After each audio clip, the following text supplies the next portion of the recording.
유람선 침몰 사고가 난 지도 일주일이 다 돼가는데요. 현지 시간으로 어제 한국인 60대 남성 실종자가 발견된 데 이어서 한국인 여성 추정 실종자도 수습됐습니다. 네, 현지 취재기자 연결해 보겠습니다. 정인용 기자. 네, 유람선 사고가 난 헝가리 부다페스트 다뉴브강 앞입니다. 말씀하신 것처럼 어제 하루 만에 다뉴브강 현지에서 시신 2구가 잇따라 발견됐습니다. 먼저 현지 시간 어제 오전에 사고 지점에서 남단으로 132km 떨어진 지점에서 한국인 60대 남성이 발견됐습니다. 외교부는 한국과 헝가리 합동감식팀이 확인한 결과 신원이 파악됐다고 밝혔는데요.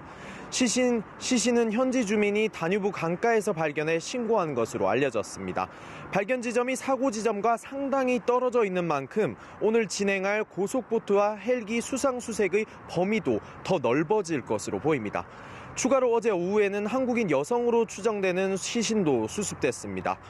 어제 헝가리와 한국 측이 잠수사들을 투입해 수중수색을 하던 중 머르기트 다리 아래 침몰 선체 바깥 부분에서 발견됐는데요. 먼저 오전에 입수했던 헝가리 측 잠수사가 시신을 발견하고 이후 한국 잠수요원들이 들어가 1시간 반 정도 수색 끝에 시신을 찾아냈습니다. 헝가리 당국과 우리 정부 대응팀은 정확한 신원을 확인하기까지는 조금 더 기다려봐야 할 것 같습니다. 네, 정 기자, 지금 현지에서는 우리 대응팀과 헝가리 당국이 수중수색, 인양을 놓고 조금 이견이 있지 않습니까? 그런데도 오늘 잠수 작업을 한다고요? 네, 그렇습니다. 저희 어제 오후에 시신이 나오고 나서 우리 정부 대응팀은 긴급 브리핑을 열었는데요.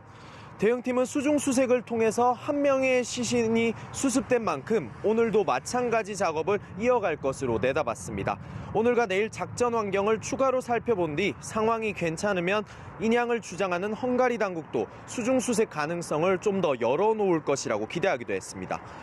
대응팀은 오늘 이곳 시간으로 오전 8시, 한국 시간으로 오후 3시에 헝가리 당국과 회의를 열고 구체적인 수색과 잠수 활동 일정을 조율할 예정입니다. 잠수는 하더라도 선체 내부 수색 여부는 여전히 협의가 남아있다는 이야기입니다. 다만 한 가지 걸리는 부분은 이곳 수중수색 활동이 쉽지만은 않다는 점인데요.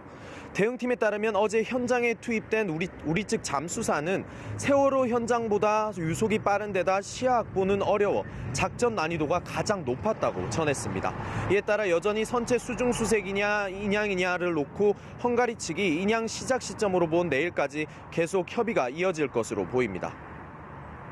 예, 그렇군요. 이런 가운데 어제는 다뉴브강 머르기트 다리에서 헝가리 시민들이 아리랑 추모제를 열었다고요?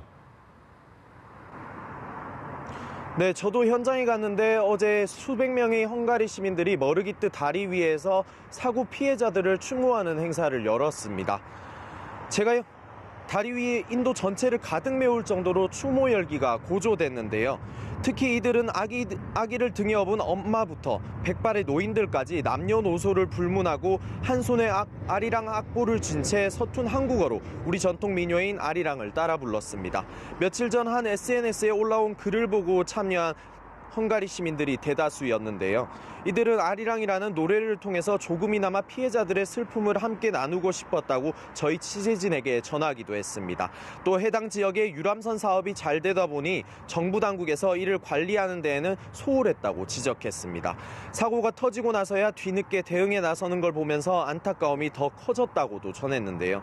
타지이지만 시간이 갈수록 이곳 추모 분위기가 점점 더 확산하는 분위기입니다. 지금까지 헝가리 부다페스트 사고 현장에서 연합뉴스TV 정인용입니다.